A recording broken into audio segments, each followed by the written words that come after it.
Well, namaste. Yeah, I thought it would be good to put something out because I keep getting these ones that are Trump supporters that seem to think they're great Christians, okay? And that they are upholding Christ with supporting of Trump. Well, I don't get it. I really don't understand it at all how they can say it, because what are some of the admonitions that Christ would teach? What are some of his admonitions? If he were here now, what would he be saying? Okay? Would he be there promoting this rich guy, billionaire, who's repressed people and repressed people and repressed people? You really think that that's who Christ would be behind? What did he do? He went into the table and into the temple and threw out the money changers. My Father's house is a house of prayer, and you've made it a den of thieves. He threw them out. So you really think he's going to be sitting there promoting Trump and Trumpism with their alternative facts and their lies and their spins? You think so? Let's look at some other things that Christ had said. Okay, do unto others as you would have them do unto you. Okay, so how do you get from that to being racially divided, motivated, nasty? I don't get it. Okay, I don't get it.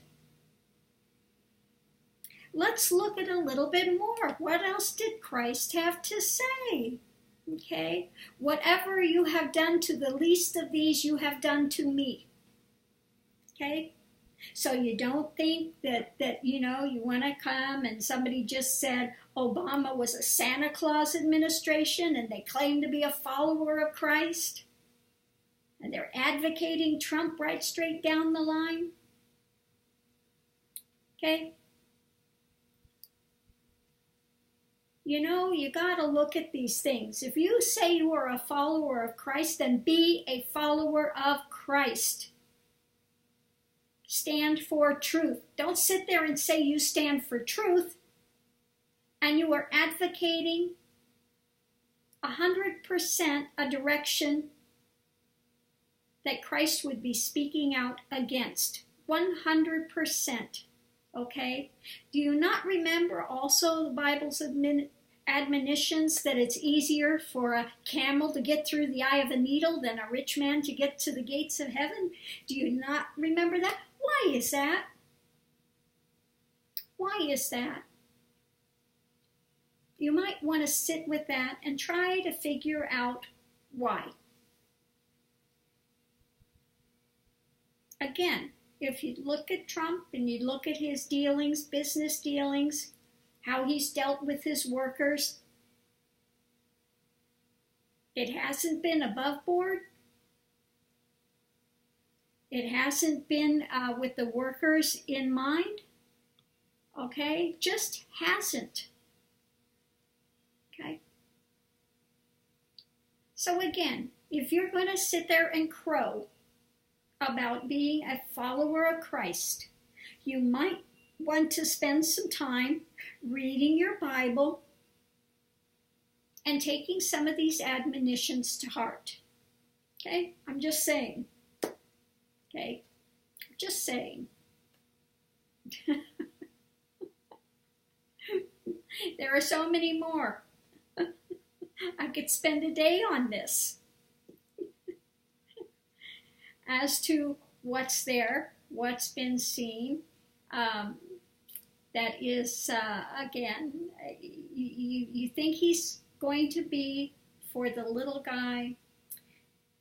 There are things we need to get rid of in this country, such as guns, have some gun control.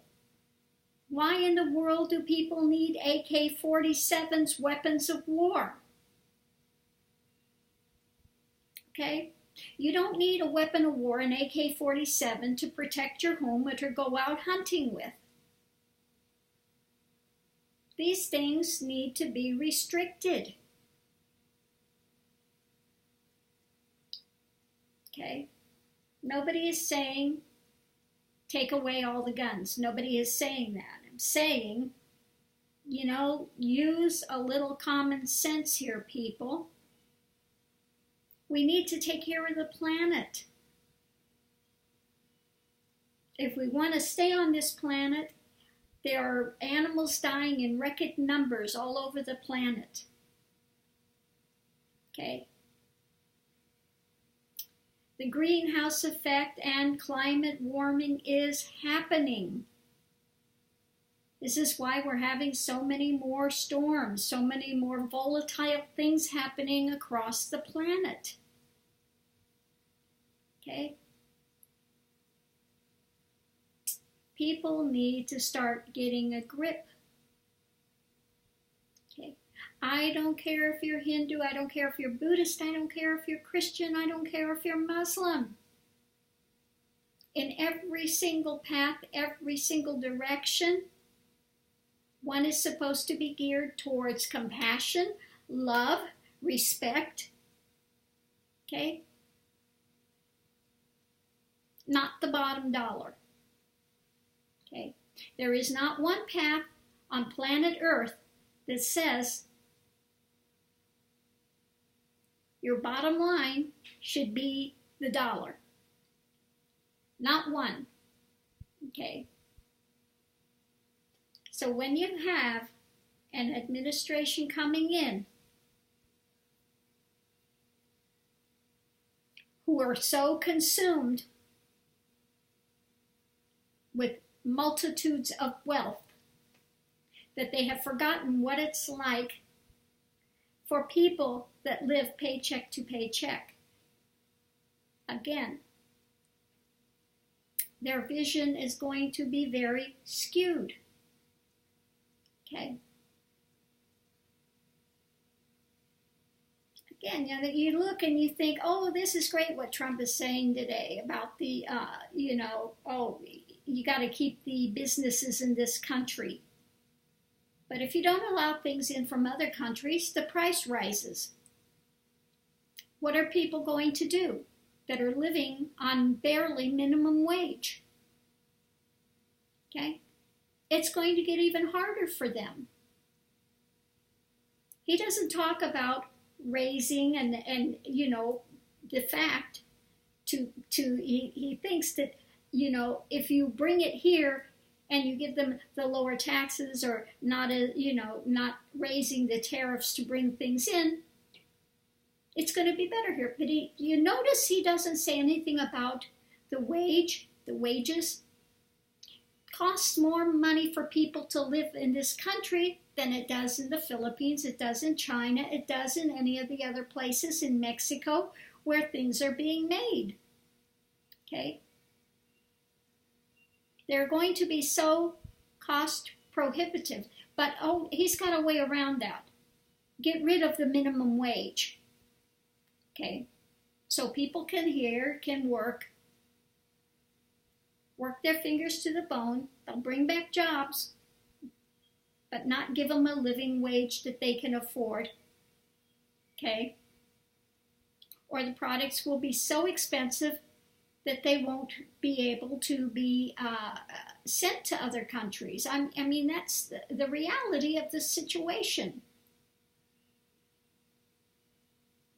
Okay? Everything has become so expensive in this country. It's gone crazy. Why? Because of the guys in the swamp. They keep raising rates on housing. You can't afford to buy a house. Giving loans. Okay? They have raised things in this country to such a level, such an expense compared to anywhere else that you can't afford to live. Okay? So these are some things that need to be looked at. Again, he just cut the thing for the housing market. People that are low income trying to get in a house, trying to have a home. Now our taxes will be raised by about at least, what did they say, like $500 a year or something like that? Rather than getting better, it's going to become increasingly more difficult for people here that are in the lower end of the spectrum as far as money-wise, etc. So again, let's look at these things. You want to be a good Christian? Then be a good Christian. Okay? Christ would be absolutely going crazy if he were here and listening to these prosperity preachers now. If you watch and you look at the words of Christ, there is no way on God's green earth that you can fit in these prosperity teachings with that. Okay? What they've taken out of context is if you give your tithe, if you give back to God, you will be blessed. Okay? Yes, you're supposed to have these things in place to help support humanity. Those that are struggling, those that are having a difficult time. You give back a tithe, the 10%, and then that community of believers that are needing help, you have the funds to help them. Okay? Great plan. Okay? It's a very good plan, but it gets used and abused. Okay? They don't use it for the things it should be. They use it to build bigger buildings, bigger churches with, more elaborate drama, rather than using it to aid the parishioners. Okay, that 10% should be set aside to help the poor, to help those who are struggling, to help those that are in your community.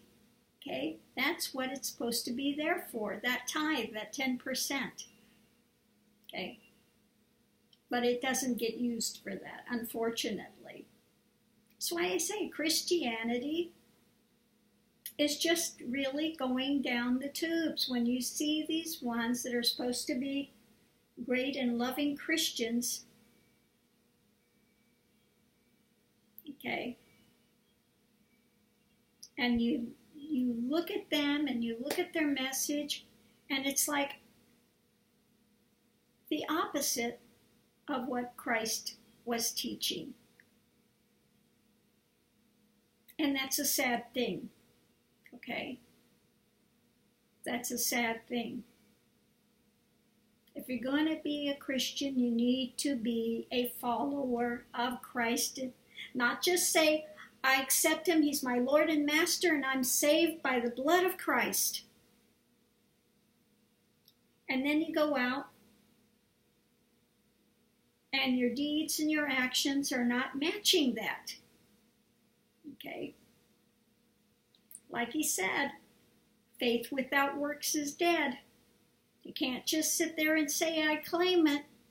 You got to actually follow through. Okay? You have to follow through. You have to be humble. You have to, follow the admonitions. Don't bear false witness. Okay? Don't lie. Stand up. Okay? So I'm going to close this out here.